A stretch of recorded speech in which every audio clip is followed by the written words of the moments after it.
Welcome to Fact of the Matter 2012. I'm your host, Dan Bixler. Today on Fact of the Matter, we'll be focusing on gun control.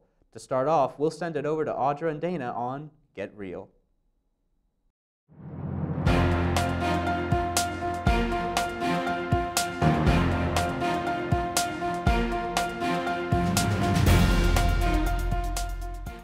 Hi, I'm Dana Gross. And I'm Audra Briggs. Welcome to Get Real. This past week, I went around campus and asked students about a topic that is especially important during this election period. The topic is gun control. Let's see what they had to say.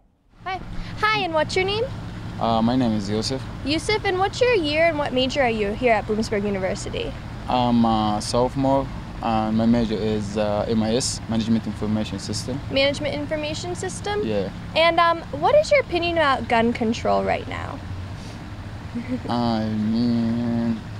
Do you feel like there should be more laws restricting people to buy handguns, or are you comfortable with the right to carry a gun on your person? No, I think the people who's carrying a gun, the people who really need it, like for the police officer, for the government, for I mean not for like any people, because if other people has gun, so that's mean there's no law, there's no safety at all. If I get angry or mad, so I gotta directly use my gun. That's what all people gotta do. So do you feel a little insecure when you know that people can carry a gun on their person if they have a license? Yeah, absolutely. Well, thank you so much for doing this interview with me. Welcome. What's your name? I'm Rebecca Cole. Rebecca, and what year are you and what is your major here? I'm a junior nursing major. A junior nursing major? And do you have any specific opinions on gun control? I mean, I think that people should definitely be able to have guns, and I think that within reason it should be, continue to be a right that we have as American citizens. So you're all for the Second Amendment? Definitely, yes. And do you know what the Republican or Democrat parties are planning with each candidate, Romney and Obama? Do you know what they're planning for when they get elected in office for anything with gun control? No, not really. That's okay. Well, thank you so much for being on the show. Okay, thank you. Hi, and what's your name? Carson. Carson, and what year and what major are you? I'm a sophomore CJ major. And do you have any specific opinions on gun control? Are you for people and having their right to carry a gun, or do you think there should be more restrictions? Actually, I think both kind of, because both kind of. Could you elaborate a little on that? Well, when I turn 21, I know I want to get a gun, but I feel like there should be restrictions as to like there should be background checks and people, because you don't want anybody having a gun, because it's not the gun that kills people, it's stupid people with guns that kill people. So I feel like you should have to do background checks. There should be more things that people have to go through in order to get the gun. Because like by putting a gun in anybody's hand, then it's like anybody can do anything with it. But if you put the gun like somebody who's gone through background check after background check, and you know that they're like a responsible individual, then that's like less of a chance of somebody dumb getting a gun and doing stupid things with it. Because I mean, even if they if you were to tell me I can't get a gun at the age of 21, people are still going to get guns illegally. It's just like drugs. They're going to get it how they get it. And then so therefore, by me trying to be like a good person, getting it legally, going through the background checks, but you're still denying me, the person who gets it illegally still has the upper advantage on me because they can still rob me at gunpoint and things like that. So you think for protection, everyone should still have that right to carry a gun because they need that protection. Right. But you just want more background checks, more tests, basically. Yeah, basically, because like you can't just put it in anybody's hand, but if somebody's willing to like do the right thing, just have it for protection, then you might as well just give it to them. Well, thank you so much for being on the show, Carson. What are your names? My name is Brett Roan. And I'm Seth Loth. Brett and Seth, and what years and what major are you in? I'm a psych major. It's my junior year. And I'm a business economics major, and it's my sophomore year. And do you guys have any specific opinions about gun control right now? I like the way it is now. It could be a little easier to get a handgun, like a carrier's permit, because I personally don't think that you should be 21 to have to get one, and also it's like really rigid process to get it, and they make it so hard, even though it's completely like they have no legal grounds to ban you from getting a carrying permit, but they do make you jump through hoops to get it, and I don't think that's right. But as for everything else, as long as I can still hunt, that's all I care about. What about you, Seth? All right, I'm an avid hunter just like Brett, and I feel like the way things are now work all right, but carrying handguns and stuff like that is a good way for people to use self-defense and things like that.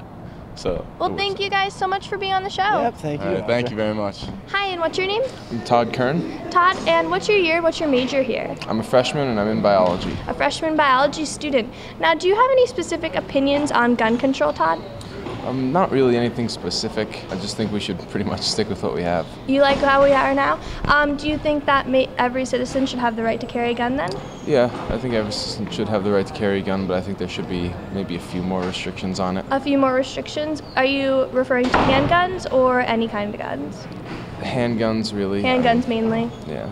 Well, thank you so much for being on the show here. No problem. To get further information on the rules and regulations for buying a gun in Pennsylvania, I talked to Curtis Moorhead, owner of Kurt's Gun Shop located in Mifflinville. Moorhead also explained the process of registering for a handgun. Let's check it out. Okay, I am Curtis Moorhead, and I run and operate the Kurt's Gun Shop here in Mifflinville, and I guess we've been here for about 31 years, and it's the third location that we've had locally in town, and we built this north store new in 2001.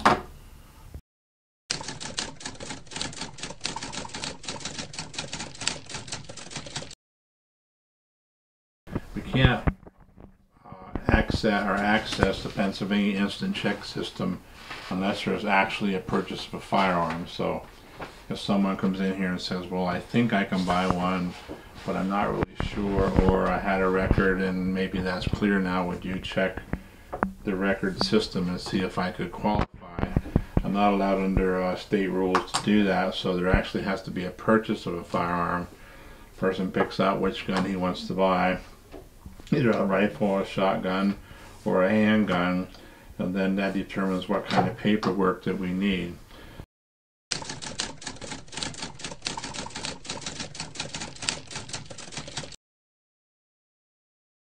Gun, and then that determines what kind of paperwork that we need.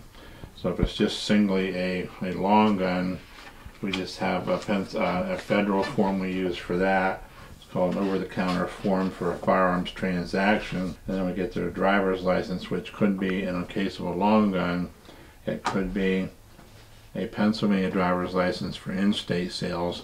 And we also could sell out-of-state to a long gun, providing we know what their local state operates with. Now, New Jersey has a New Jersey Firearms ID card, and we must ask for that to make sure that they have that card. And if they have the New Jersey card, then we could sell them a long gun. So when it's a long gun purchase, then we usually bring them over to this area here, and we get their driver's license picture ID, so we could ascertain that it's exactly that person, and then they would come over and fill out this form. Like 13 questions, 14 questions, and those basically would ask whether they're the actual buyer of the firearm. They're real concerned over whether that person is actually buying it for themselves to pass the check, and then they don't want to make sure they don't buy it for themselves and give it to somebody else. So they have that first question is, are they the actual buyer? So all these questions go through here on a yes or no basis. And if I come up with any yeses other than the first one, then I can't really continue with this process.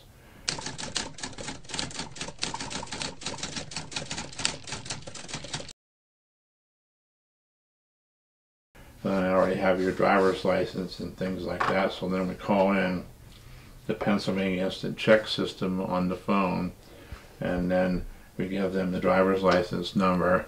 And then if the person volunteers the last 4 digits of their social number, we can cross-reference that to make sure that we have the correct person. And then, I don't know what fields they access in Harrisburg, but there's probably some for mental health, there's probably some for outstanding warrants, there's probably criminal record, there's probably maybe 6 or 8 different fields that they look into based on your driver's license number.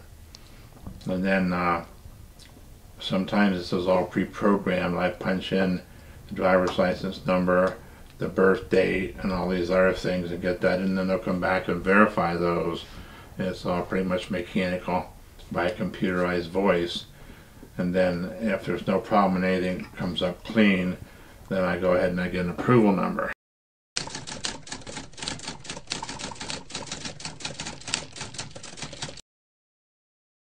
And And if a person is under 21, you'll get an operator because they want to make sure that they don't get a handgun, because you have to be 21 years of age to do a handgun. And the handgun purchases an additional form, which is here, and then if it's a handgun, they have to fill that out in addition to the regular long gun form.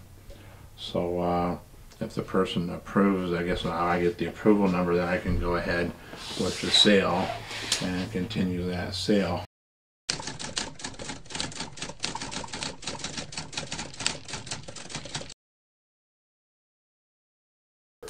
I sell more handguns probably for protection purposes than I do for hunting.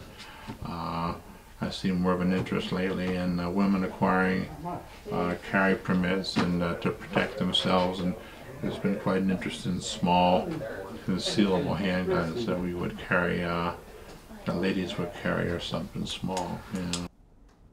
Next on Common Ground, two party members meet for a discussion about the pros and cons of gun control. Let's kick it over to the mediator, Dan Bixler.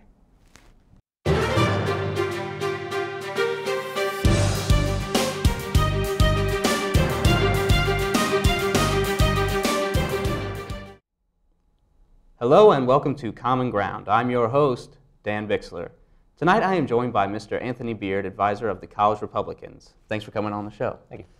Tonight we will be having a general discussion on gun control policies and Second Amendment issues. The discussion is meant to encourage the exchange of ideas and seek facts about the topic. All right, so we'll get started with this first question.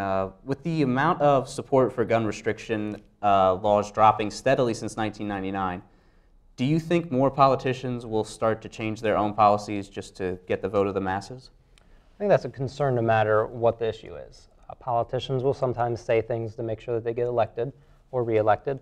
Hopefully what I'd like to see happen is the population reflect in their voting who they want to represent them. So choosing representatives who are already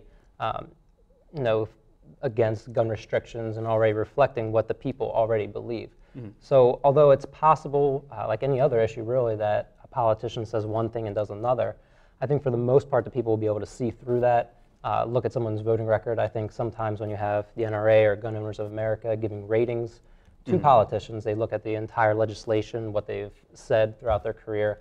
I think that helps people, but ultimately, that's the kind of the voter beware. They have to look through what the candidate's saying and see what they've actually done and base their vote off that. All right. And do you think that the gun restriction laws are dropping for any particular reason? I think for the most part, people are seeing that they weren't really working. We did see, when you look at the crime statistics, usually people look about 1993 to be the start of the major drop-off. It really spiked from the 60s, 70s all the way up to the early 90s. The Brady Bill went into effect in 1994, but the trend had already started, that there was already a trend going downward, that the violent crimes was going down. And when you look at the Washington, D.C. Gun ban, which was started in the 70s and was struck down a few years ago, you can, again, look at the statistics and you see every year up and down, up and down, up and down. There's no direct correlation. So I think for the most part, people are able to look to see that these restrictions haven't really fixed anything. So there's really no reason for them. Instead of protecting them against intruders or anybody else, instead it's restricting their rights to protect themselves.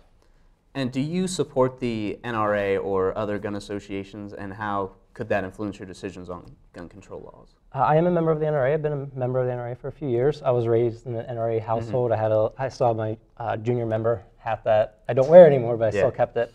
But the NRA doesn't really reflect who I'm going to vote for. I make a decision based on the candidate, and I've made a decision to join the NRA because I think their methods, for the most part, are good, and what they stand for, they're trying to protect the Second Amendment, fight back against a liberal agenda, whatever you want to call it.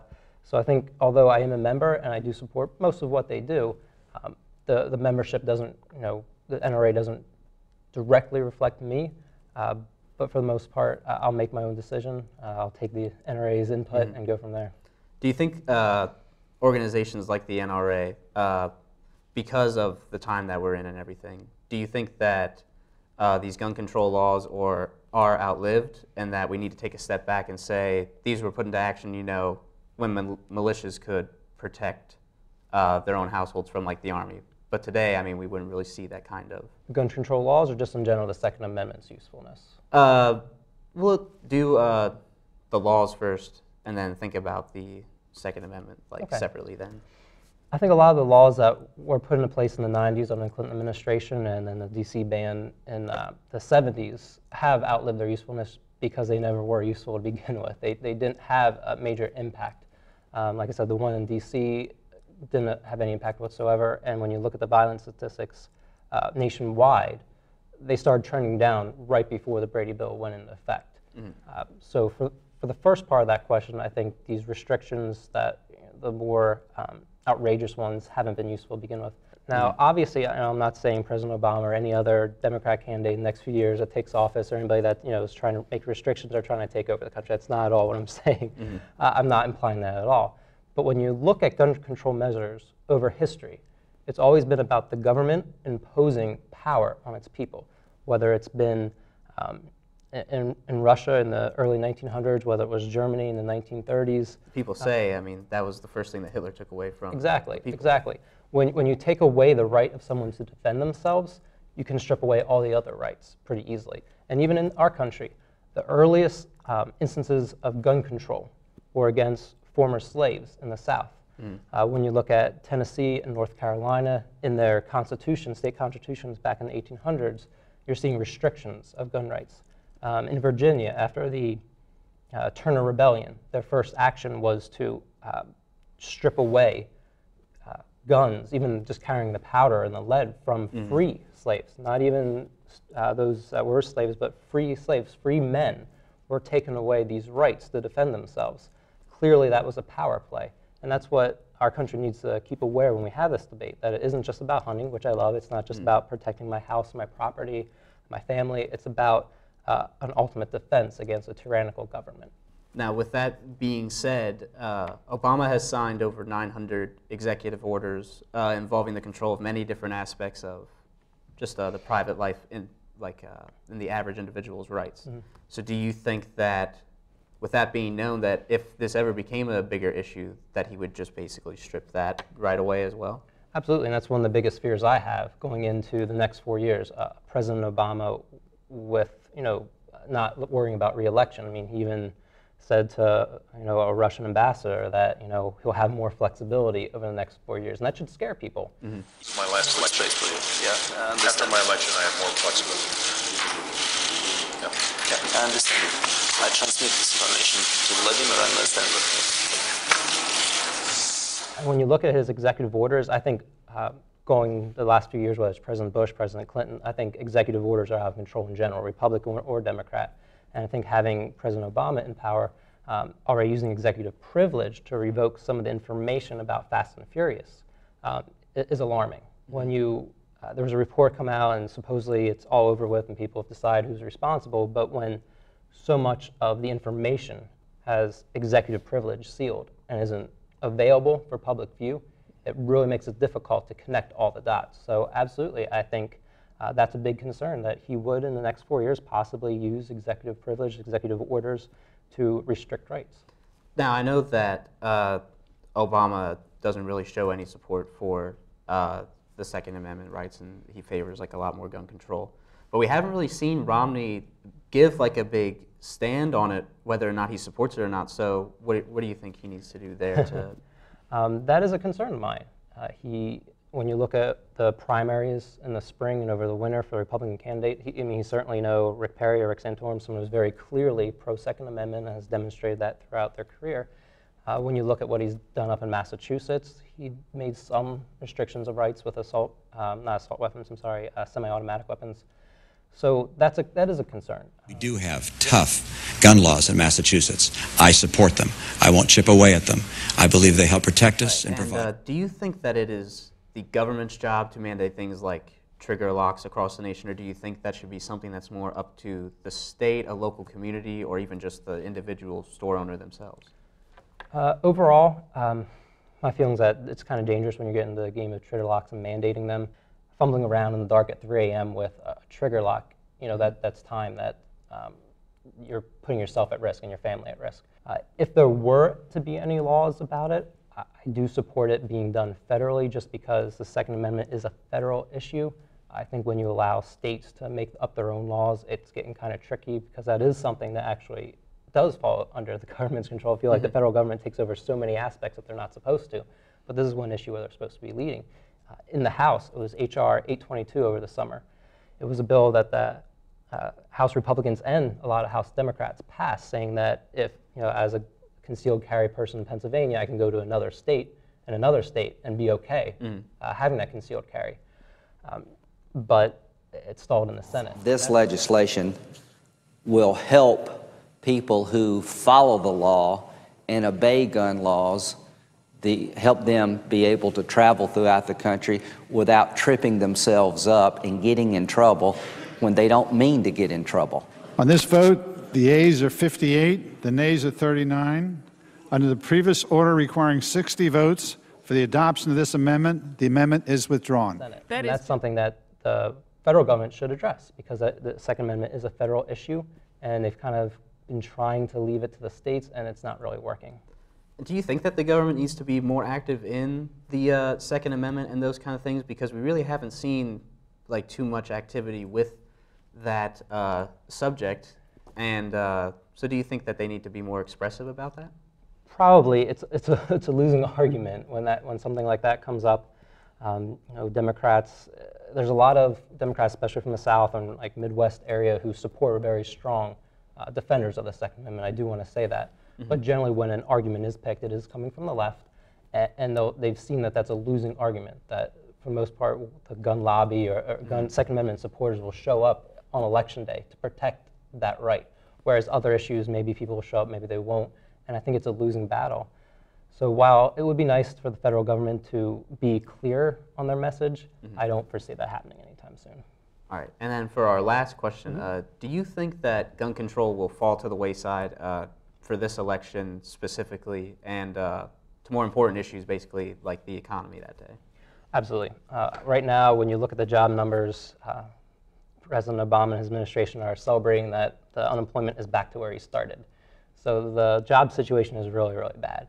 And I think most students graduating from college and looking at an employment field right now that's barren aren't going to be as concerned as an issue like gun control.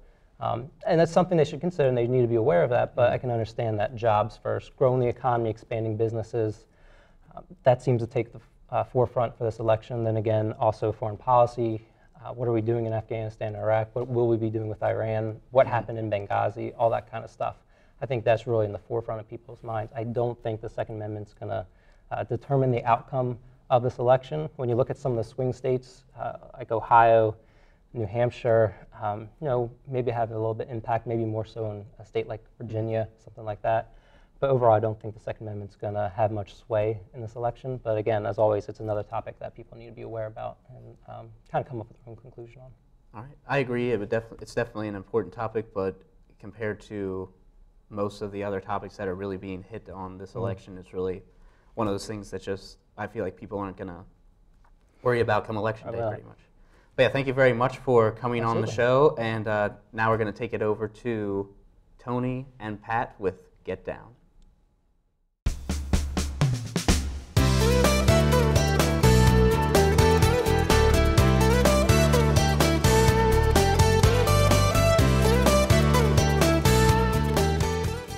Welcome to another segment of Get Down. I'm Tony Drain. And I'm Pat Fisher. Tonight we'll be fact-checking and clearing up some arguments between candidates Barack Obama and Mitt Romney during the second presidential debate at Hofstra University. First, let's fact-check a couple of Barack Obama's claims from the debate. We'll start off with examining Obama's claim that Romney believes Arizona's paper-please immigration enforcement law should be a model for the country. This is not true. The Arizona model that Romney was referring to was an employment verification law that was passed in 2007. Romney said, "You know, I think you see a model in Arizona. They passed a law here that says that people who come here and try to find work, that the employer is required to look them up on E-Verify. This E-Verify system allows employers in Arizona to know who's here legally and who's not here legally." Some wrongfully interpreted the statement as Romney supporting the 2010 immigration enforcement law rather than the 2007 employment verification law that he was referring to. Obama also alleged that Romney's top advisor on immigration is the guy who designed Arizona's 2010 immigration enforcement law.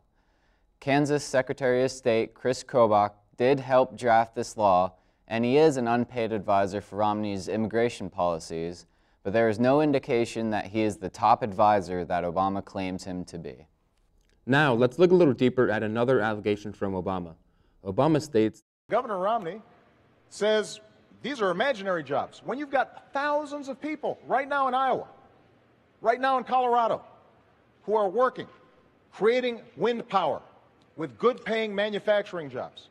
Romney subsequently said, I don't have a policy of stopping wind jobs in Iowa, and that they're not phantom jobs, they're real jobs. Okay. I appreciate wind jobs in Iowa and across our country. So where does Obama get off saying Romney thinks they're imaginary jobs?